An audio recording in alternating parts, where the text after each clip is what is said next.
नमस्कार भाई और भौणी मैंने एबे मु गोटे बहुत संवेदनशील कथा कहूँ चाहूँगी। ओडिशार सुनाम धन्य कंठशिल्पी ह्यूमन सागर जे कि एगणा आईसीयू रे अछंती एम्स रे एवं वेंटिलेटर अछंती भुवनेश्वर आईसीयू रे।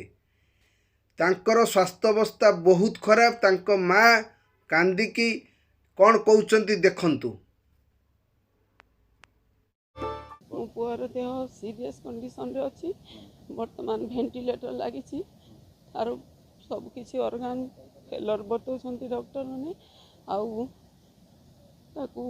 आईसीयू रे रखाई। देखिले आपण मैंने तेणु आपण मानक मु रिक्वेस्ट करुच्ची एवं ए भिडटा को चाहूँगी मोहन माझी सार पाखक पहुँचे दि जाऊ एवं तांको एयरलिफ्ट करी किपरि तुरंत चिकित्सा पई विदेश को पठा जाऊ एवं तांकर चिकित्सा पई आमे सरकार को अनुरोध करुचु। मोहन माझी सार को अनुरोध करुचु कारण मोहन माझी होचंती लोकंक सरकार। सी मध्य एबे नुआपड़ा विजय होई तांकर माने आउ किछि असुविधा नहीं। तांको पूर्ण बहुमत ओडिशावासी देइचंती तेणु तांकर आमे रिक्वेस्ट ही करि परिबु। आउ गोटे कथा होची एटी माने जाति धर्मर कथा नहीं।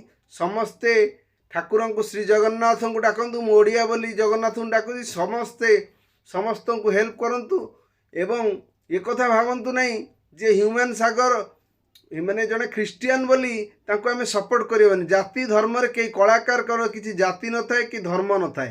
तेणु मु एतिकी रिक्वेस्ट करी आपण माने समस्ते ह्यूमन सागर पई प्रभु जगन्नाथ पाखरे प्रार्थना करंतु एवं तांको किपरि शीघ्र आरोग्य हो प्रभु जगन्नाथ